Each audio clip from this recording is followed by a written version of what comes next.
सैयद अहमद कबीर रिफाई कहते हैं मैं गुजर रहा था खेत के अंदर से, इधर भी पानी था इधर भी पानी था, तो कहते इधर भी पानी था इधर भी पानी था। सैयद अहमद कबीर रिफाई कहते हैं मैं गुजर रहा था, असर की नमाज का टाइम हो गया, मैं जल्दी जल्दी जा रहा, सामने से कुत्ता आ गया। अब कुत्ता आया तो मुझे जल्दी थी, कुत्ता भी भीगा हुआ था। अब मेरा दिल करे कि कुत्ता नीचे उतरे तो मैं गुजरूं, कुत्ता खड़ा है कि ये साइड पे हो तो मैं गुजरूं। कहते हैं देर हो गई तो मुझे डर लगता था, मैंने कभी कुत्ते को भी नहीं झिड़का था, कभी कुत्ते को भी, अपनी इतनी हैसियत ही नहीं, झिड़का ही नहीं कभी किसी को।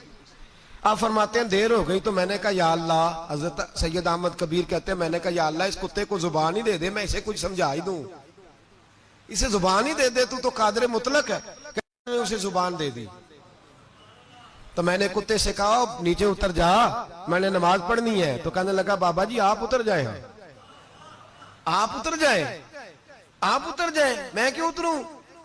तो सैयद अहमद कबीर रिफाई कहते हैं मैंने उससे कहा कि बात यह है कि मेरे ऊपर नमाज फर्ज है, तेरे ऊपर फर्ज नहीं, तो मैंने नमाज पढ़नी है।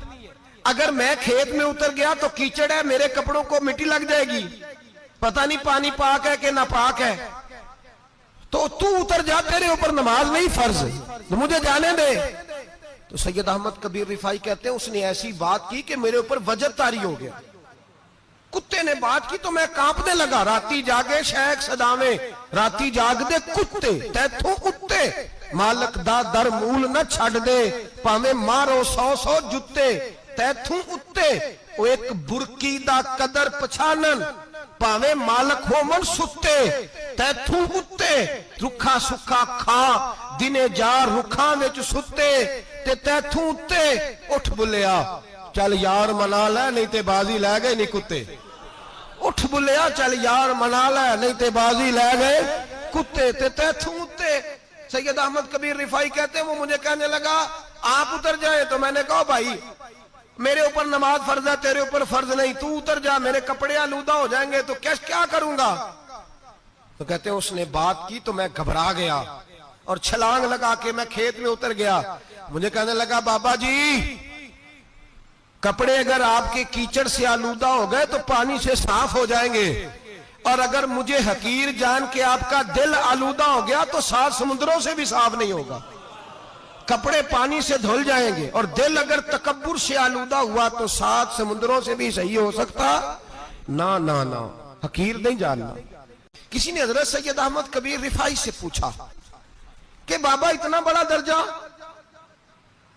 इतना बड़ा मकाम कैसे मिला? तो बाबा जी कहने लगे जिंदगी में कभी किसी को हकीर नहीं समझा, किसी को कभी हकीर, कभी किसी को अपने से कमतर नहीं समझा। तो अल्लाह ने देखे ना, अगर आप नहीं समझेंगे तो उसके लिए भी आपको उन्वान मिल जाएंगे, और अगर समझना है अपने आप को बड़ा तो उसके लिए भी मौके मिल जाते हैं। हजरत शफीक बल्खी बहुत बड़े सूफी बुजुर्ग हुए पर नौजवान थे, जवानी में ही अल्लाह ने बड़ा मर्तबा दिया। हजरत अब्दुल्ला बिन मुबारक बूढ़े थे, दोनों एक महफिल में इकट्ठे हुए। अब बगदाद सारा मानने वाला था और दोनों का मानने वाला था। आखिर में दुआ बुजुर्ग कराया करते थे महफिल के इख्तिताम पर। हजरत शफीक बल्खी जनाब अब्दुल्ला बिन मुबारक से कहने लगे आप दुआ करें, आप दुआ करें, आप बुजुर्ग हैं, अब जिसने जो मानना है उसे उसके लिए उन्वान भी मिल जाएगा। हजरत सैयदना अब्दुल्ला बिन मुबारक कहने लगे बेटे तू दुआ कर, तेरी उम्र थोड़ी है, तेरे गुनाह भी थोड़े हैं, तेरी उम्र थोड़ी है, तेरे गुनाह भी थोड़े हैं। तो सैयदना शफीक बल्खी कहने लगे नहीं हुजूर आप दुआ करें, आपकी उम्र ज्यादा है तो नेकियां भी तो ज्यादा ही है ना, नमाजें भी तो आपकी ज्यादा है ना, रोजे भी तो ज्यादा, रमजान भी तो आपकी उम्र में ज्यादा है ना, आज भी तो आपने ज्यादा। अगर आपने किसी को अपने से बड़ा समझना है तो उन्वान आपको मिल जाए, छोटा समझना है तो उसके लिए भी उन्वान आपको। बात तो ये है कि आप क्या करना, अगर आप किसी को हकीर समझना चाहते हैं तो बात खत्म हो गई। सैयद अहमद कबीर रिफाई फरमाते हैं जिंदगी भर कभी किसी को हकीर नहीं समझा। अल्लाह की सारी मखलूक की क्या बात है, अल्लाह कुरान में कहता है इन्नल्लाह ला यस्तही अन यदरिब मसलन मा बऊदतन फमा फौकहा, अल्लाह शर्म नहीं करता कि एक मच्छर की मिसाल बयान करे या उससे भी कमतर। अल्लाह मच्छर की बात करता है इतना बड़ा होके, वो कहता है मैं करूंगा, मेरी मखलूक जो है मेरी तो हजरत अहमद कबीर रिफाई फरमाने लगे मैंने कभी किसी को हकीर, बोलिए कभी किसी को हकीर। हम लोगों के पास उन्वान बड़े हकीर समझने के लिए, हम समझ लेते हैं। अमीर आदमी कहता है गरीब मेहनत क्यों नहीं करता, मेहनत करे अमीर हो जाएगा। उन्वान हुआ कि ना तनकीद करने का। 4 बच्चे हैं, करें कमाई, अमीर हो जाएंगे। अब वो हकीर समझ रहा है गरीब को, गरीब भी अमीर को हकीर समझता है। वो भी कहता है जो इसने कमाया सारा ही हराम है, जायज एक पैसा नहीं, उसने भी हकीर समझ लिया। यानी वो ये कह रहा है कि मैं हलाल खाता हूं, ये अमीर हराम खाते हैं, तो बात खत्म हो गई। उसने भी हकीर समझ लिया, इसने भी हकीर समझ लिया। अब उन्वान ही था ना, अगर उन्वान बदल लेते तो बात बन जाती। अमीर अगर ये कहता कि मैं इस गरीब की मदद करूंगा इसलिए कि पैसे मेहनत से नहीं मिलते, खुदा के फजल से मिलते हैं, तो वो ये ना कहता कि ये मेहनत करता तो आगे चला जाता। और गरीब अगर समझता इस बात को तो ये ना कहता अमीर सारे हराम ही खाते हैं। वो कहता भाई रब ने जो मेरे लिए पसंद किया मुझे दिया, जो इसके लिए पसंद किया इसे दिया, बात खत्म हो गई, झगड़ा खत्म। उन्वान तो मिल जाएगा आपको, मुस्बत भी और मनफी भी। तो अच्छी बात नहीं कि मुस्बत इख्तियार करें, ना मौलवी को, ना सूफी को, ना दरवेश को, ना खेत में काम करने वाले को, ना पट्टे पे मजदूरी करने वाले को, ना गाड़ी का शीशा साफ करने वाले को, ना तेल डालने वाले को, ना किसी को हकीर ना जान, ना किसी के हाल पे तंज कर, ना किसी के गम का मजाक उड़ा, वो जिसे चाहे जैसा नवाज दे। ये मिजाज लुत्फ रसूल है। ना कोई आया लेके चला गया, कोई उम्र भर भी ना पा सका। मेरे मौला तुझसे गिला नहीं, ये तो अपना अपना नसीब है। भाई हकीर नहीं जानना। सैयद अहमद कबीर रिफाई फरमाते हैं वो कुत्ता तो गुजर गया, मैं दौड़ा घर गया, जाके मैंने गुस्ल किया, कपड़े बदले। फरमाते हैं पहले भी मैं असर पढ़ता था, पर आज जब नमाज पढ़ी तो बड़ा ही मजा आया। मैं सर सजदे में रखूं, मेरा उठाने को जी ही ना चाहे। मैं रुकू में जाऊं तो मेरा सर उठाने को दिल ही ना चाहे। मेरा दिल करे आज मगरिब लेट हो जाए, आज सूरज देर से गुरूब हो, मैं आज सारा दिन असर ही पढ़ता रहूं। भाई जब तू आजिज़ी वाली पढ़ता है, जब तू इनकिसारी वाली पढ़ता है, जब तू हजरत सैयदना मुआविया बिन खुतैज रदिया, एक हजरत मुआविया बिन सुफियान है, एक मुआविया बिन खुतैज सहाबी हैं। वो कहते हैं मैं जंग फतह करके आया तो सख्त गर्मी का मौसम था, मुझे पता था कि उमर फारूक दोपहर को आराम कर रहे होंगे। आप फरमाते मैं मस्जिद नबी में बैठ गया, एक बच्ची जनाब उमर के घर से निकली तो मुझे कहने लगी मुआविया आपका नाम है? मैंने कहा हाँ। अंदर जाके जनाब उमर को बताया तो उमर दौड़े आए, और जब आए तो सर पे टोपी कोई नहीं, पैरों में जूता कोई नहीं। कहने लगे मैं तेरा इंतजार कर रहा था, आज मुझे उम्मीद थी तू आएगा, तूने बताया क्यों नहीं?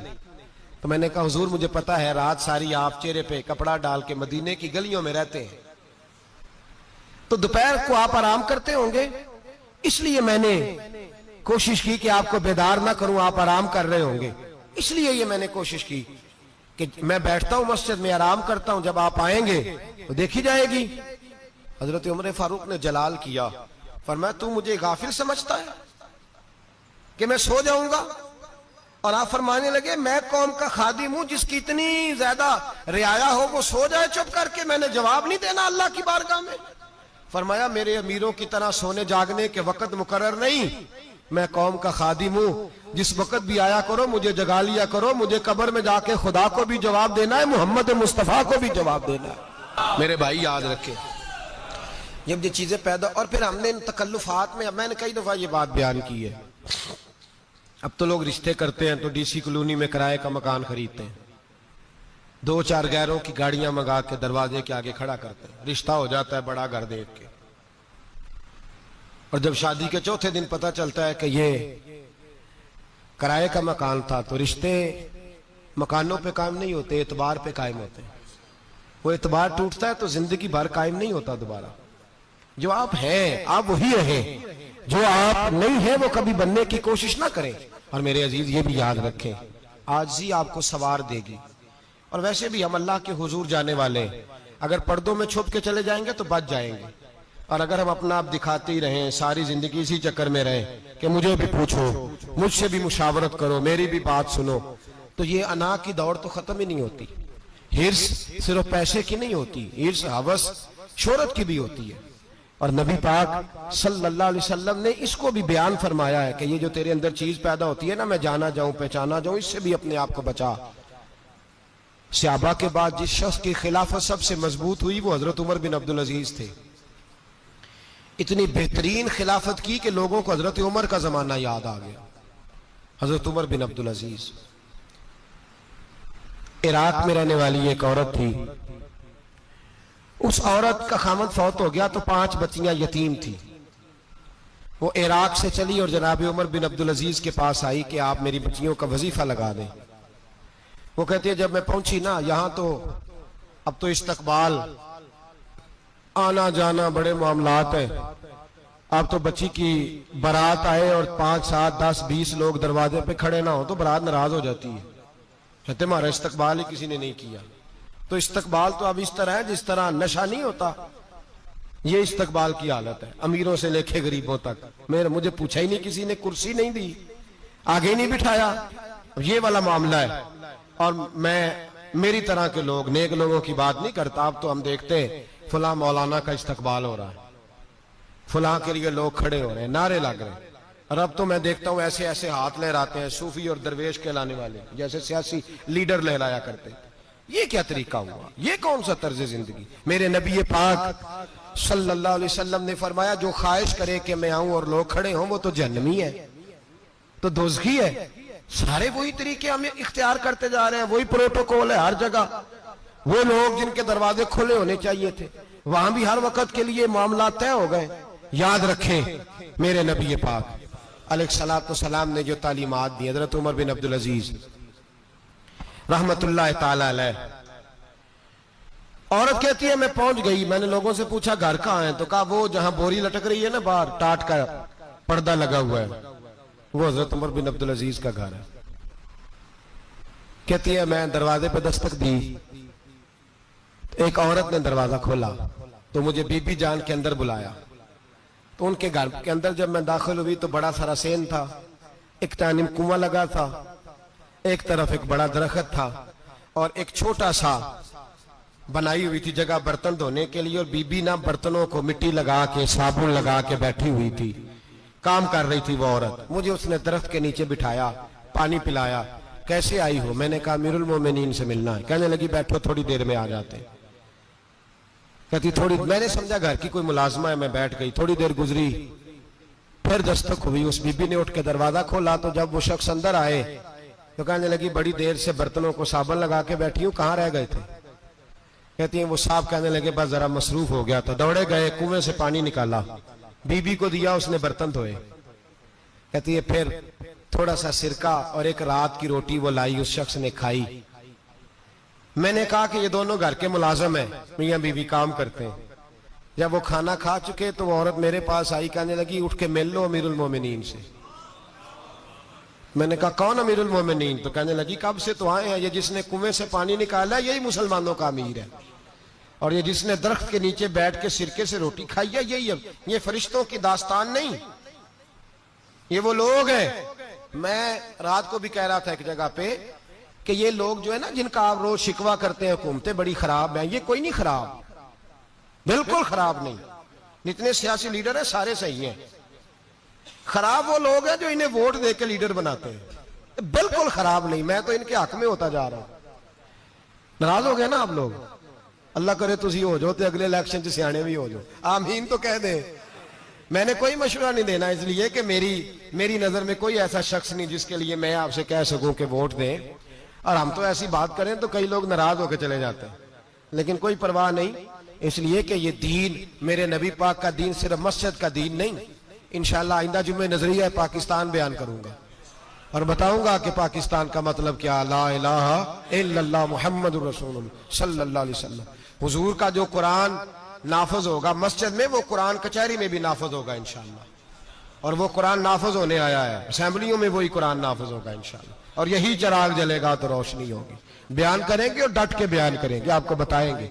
बात जो बात समझा रहा हूं फिल वक्त वो समझे, मुजरम वो नहीं जो बड़ा बन के लूटता है, मुजरम वो है जो उसको सपोर्ट करता है, जिसने उसे बड़ा बनाया है। ये याद रख लें, हमारी कोई बचत नहीं होगी, हमसे पूछा जाएगा।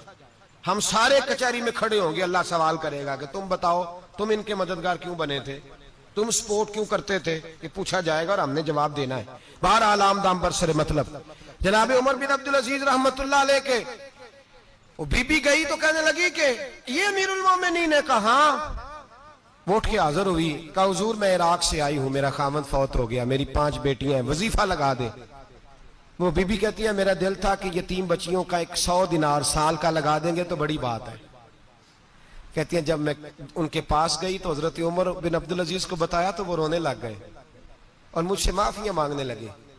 मैंने कहा हुजूर आप क्यों माफी मांगते हैं? तो कहने लगे इसलिए माफी मांग रहा हूं कि तू मेरी रियाया में थी और तेरी 5 बच्चियां यतीम थी, तुझे खुद चल के आना पड़ा है। मेरा काम था तेरी खबर लेता, माफ कर दे अल्लाह की रिजा के लिए। उन्होंने वजीफा लिखना शुरू किया तो मेरी एक बच्ची का 1000 दिनार साल का लिखा। मैंने कहा अल्लाह तेरा शुक्र है। फिर दूसरी बच्ची का 1000 लिखा तो मैंने कहा अल्लाह तेरा शुक्र है। तीसरी का 1000, चौथी मैंने कहा शुक्र है। जब चौथी का लिखा तो मैंने कहा अल्लाह आपका इकबाल बुलंद करे, अल्लाह आपको हमेशा इसी तरह फलता फूलता रखे। कहते हैं जनाब उमर बिन अब्दुल अजीज ने कलम रख दिया, फरमाने लगे मैं 5वीं का वजीफा नहीं लिखूंगा, 4 बहनों से कहना बांट के इसे भी दे दें। कहा हुजूर क्यों? आप फरमाने लगे जब तक तू अल्लाह का शुक्र अदा कर रही थी मैं भी रब से जुड़ा हुआ था और अल्लाह से डर के लिख रहा था। अब तूने मेरी तारीफ की है, अब मेरी जात आ गई है। अब मैं अगर ये वजीफा लिखूंगा तो इससे अल्लाह राजी नहीं होगा, इससे मेरे नफ्स में रिया पैदा होगी। अब मैं 5वीं का नहीं लिखूंगा, जा और जाके इराक के गवर्नर को दे। बीबी कहती है मैं घोड़े पे बैठी और मैं चंद दिनों के बाद इराक पहुंची।